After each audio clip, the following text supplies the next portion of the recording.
So here I'm performing a quad bias Smith machine squat. You can see that the bar is placed at a position of my chest so that when I get under the bar, it is already in position.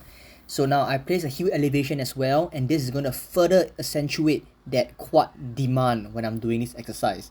So what I'm doing is actually placing my feet 1 to 3 inches ahead of my center of gravity, or basically where the bar path is. This allows me to stay more upright and allows my quad to become more of a limiting factor than my back. Now experiment with this position to find exactly where you find the most comfortable over time. Another thing is to consider a closer stance than you would normally take on a free squat, and just for variation, because when we are squatting with free weights or with a barbell, we cannot squat that close anyway.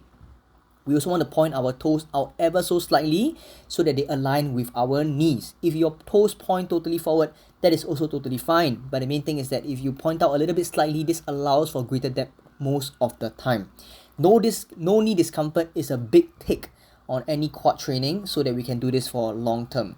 And the last but not least, when we're doing quad exercises, is to resist the temptation to push our butt up when we are coming up or during the ascent phase of the lift, because that means that our glutes often are taking over, and this means that hip extension comes in first, which results in that hip shooting up rather than our quads leading the movement. And hence we want to be staying upright and lead with our chest. Think of pushing up with our chest.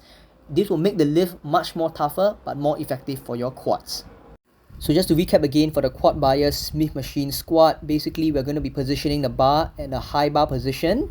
We are going to be using heel elevation, and we are going to position the start position of the bar at our chest side so that we can get under it comfortably.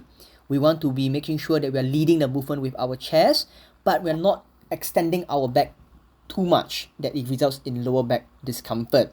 We want to place our feet maybe 1 to 3 inches or cm slightly in front of where the bar is, so that we are going to be having that quad dominance and bias during the entire movement. Point your toes out comfortably if you want to, or you can point it straight on. That is perfectly up to you. Lastly, lead the movement with your chest and resist the urge to push your butt up.